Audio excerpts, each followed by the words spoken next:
Hi, I'm Mike from 1A Auto. We've been selling auto parts for over 30 years. We're dedicated to delivering quality auto parts, expert customer service, fast and free shipping, all backed by our 100% satisfaction guarantee.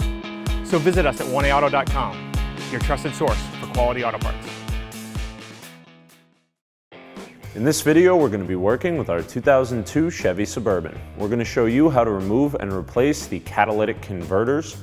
If you like this video, please click subscribe. We have a ton more information on this and many other vehicles. And if you need these parts for your car, you can follow the link down in the description over to 1AAuto.com. Here are the items you'll need for this repair.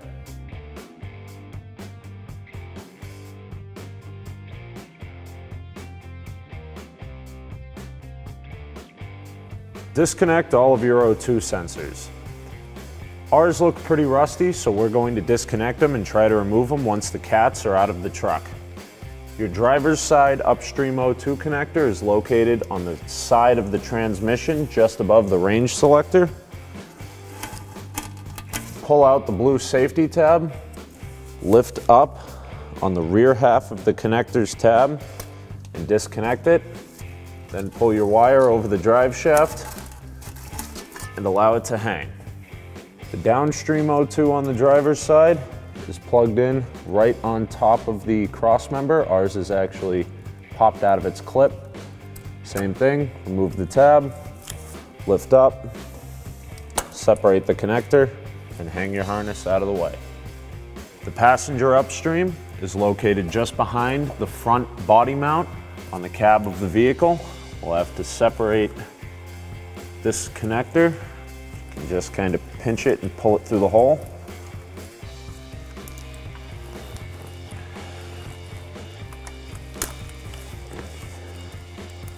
Unplug it. Pull it over the frame. Allow that to hang as well. Downstream is located on this cross support under the cab, just before the coupling here at the Y pipe. Disconnect it, and I'm going to pull it over the cross member to let it hang, since our exhaust is going to come out that way and we don't want it to get caught on anything. Remove the three 15mm nuts going through the exhaust flange. These are on studs, so the stud may come out with the nut, and that's perfectly fine. You're going to need a 15mm socket, some extensions, and a ratchet to remove them, and you'll need a universal joint to get the one on the top. If these are being stubborn, you can use penetrating oil or heat to get them off. Another good method for removing them is to wiggle them back and forth. Better to do that with a breaker bar and just kind of work it left and right to free it up. It takes a while, but it's certainly easier than breaking a bolt and needing to replace it.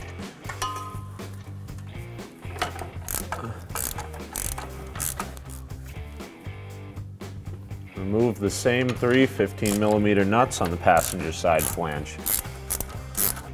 This is a perfect example of one coming out with the stud.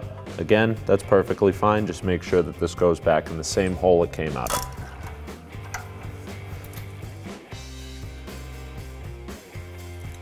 Now, using a 15mm socket ratchet and extension, we'll remove the two 15mm nuts on the flange.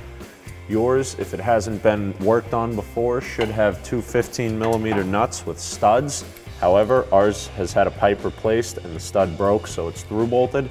That's perfectly fine. We're just going to need to hold the head with either a 15mm wrench, or I'm going to use a breaker bar and socket because it's kind of deep in there and hard to get a wrench on.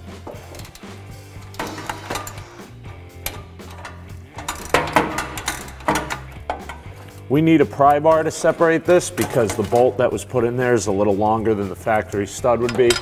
If yours has factory hardware, it should come right off.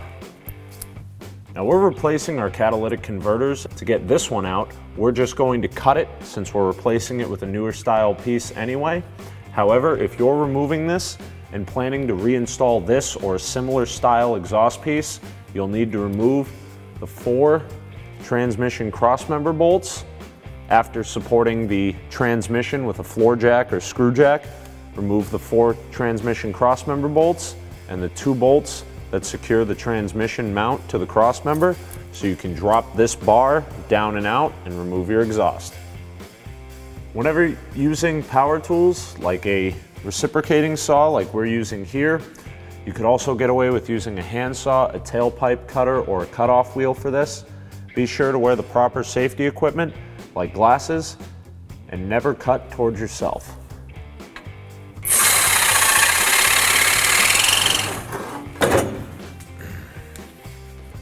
Make sure we're nowhere near the O2 sensor. Here we have our old catalytic converter setup that we cut out of our vehicle and our new parts from 1AAuto.com.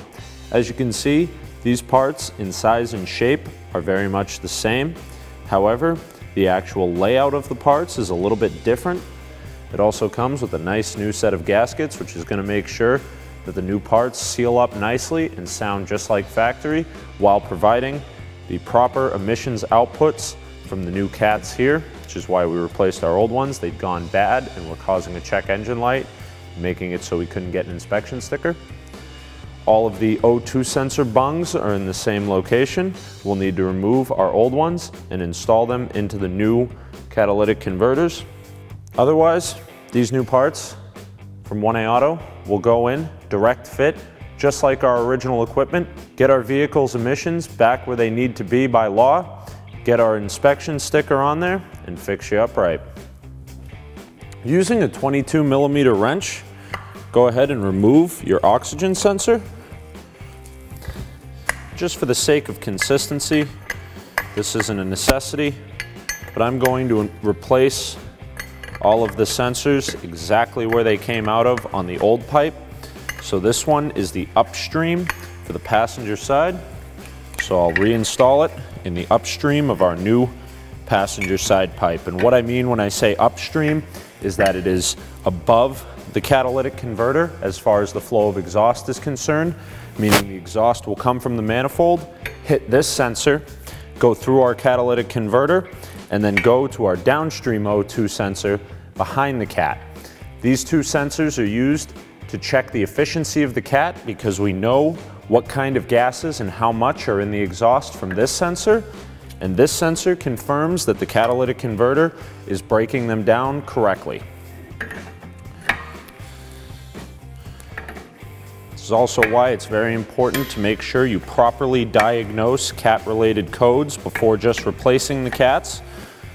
For example, a P0420 catalyst inefficiency code is often just given a cat converter and can be caused by malfunctioning O2 sensors, cracks and leaks in the exhaust system, bad gaskets, or other underlying issues that make the vehicle think it has an inefficient cat when in reality another component is at fault. Now we'll use this process to replace all of our remaining O2 sensors from the old exhaust system and install it into our new one. So unfortunately, we are going to need to remove the cross member. Rather than try to get a screw jack or a floor jack on here, we're going to take a piece of wood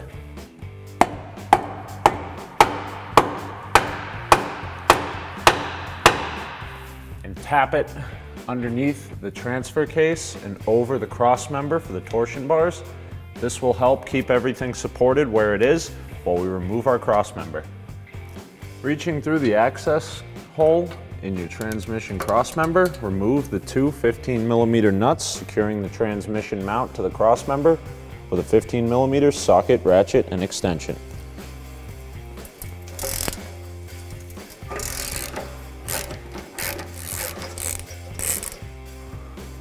Using a 21mm wrench, socket, and breaker bar, loosen and then remove all 4 of the bolts and nuts securing the transmission cross member to the truck. So we've removed 3 out of 4 bolts and loosened the last one. And now we can pull our cross member down and to the side. So we're going to take a second and see if we can't fit our exhaust in like this. Otherwise, we'll remove the 4th bolt and the cross member. We'll install our passenger side exhaust. Reach over the frame with a small flat blade screwdriver and make sure you remove the old exhaust gasket from the manifold on the passenger side. The driver's side is a little bit different. To install the new gasket, simply line up the tabs inside of the exhaust manifold, line up the flange and the plate, reinstall your hardware, whether it be that the nuts came off or the studs came out. Just make sure everything goes back right where it came from, and then tighten all of this hardware down with a 15mm socket, ratchet, and extension.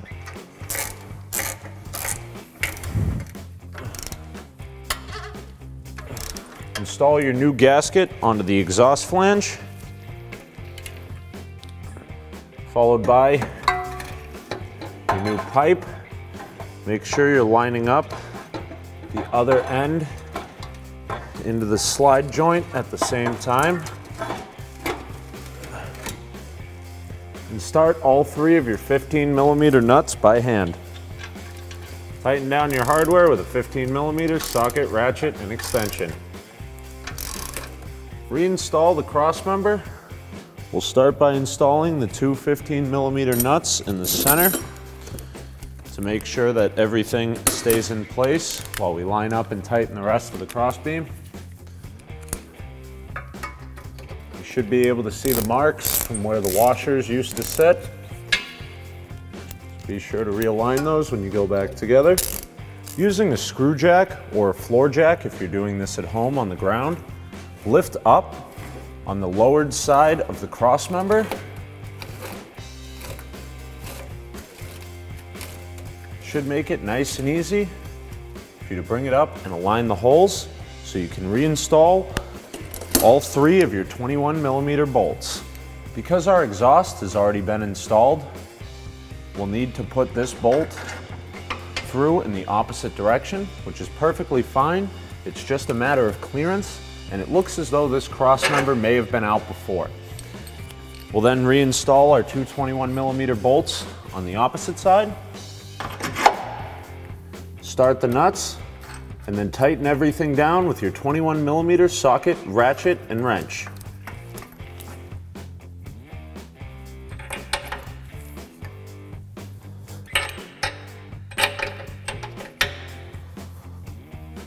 Remove your jack or screw jack. With the crossmember back in, you can now reinstall your 2 15mm nuts on the transmission mount. There's no gasket in the rear exhaust flange here. This is what's called a ball and socket style fitting, so it actually seals itself metal to metal just fine. Now you're going to need 2 bolts here. I just grabbed 2 that I had lying around the shop, so we'll be tightening them down with a 17mm wrench and a 15mm socket, ratchet, and extension. However, the hardware you find or use may vary.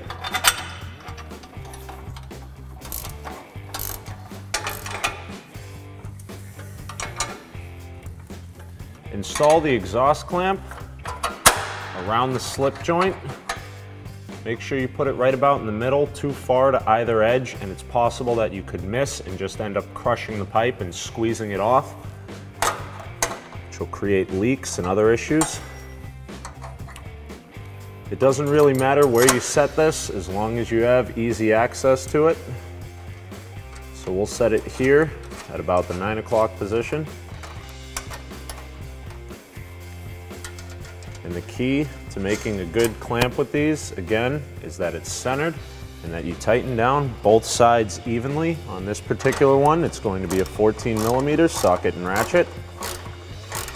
We'll make a few turns on one side, then a few on the other, and back and forth until it's down all the way tight. Make sure that the upstream O2 sensor on the driver's side passes over the drive shaft and not under it, otherwise it'll get wrapped up and ripped off. Reconnect the connector up at the side of the transmission. Put the blue safety tab back in.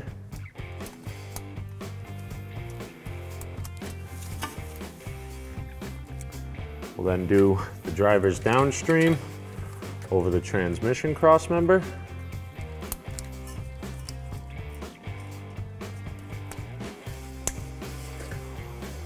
Send the passenger upstream over the frame rail. behind the body mount. And reconnect that.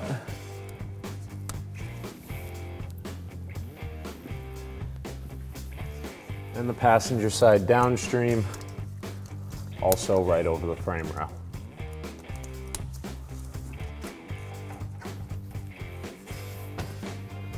Now we're going to start our vehicle and make sure that we don't hear any exhaust leaks. If your check engine light is on, you can either clear it with a scan tool, have a local shop do it with a scan tool, or if you don't want to go through that trouble, you can disconnect your battery and let it sit for about an hour, and it should reset the codes in most vehicles.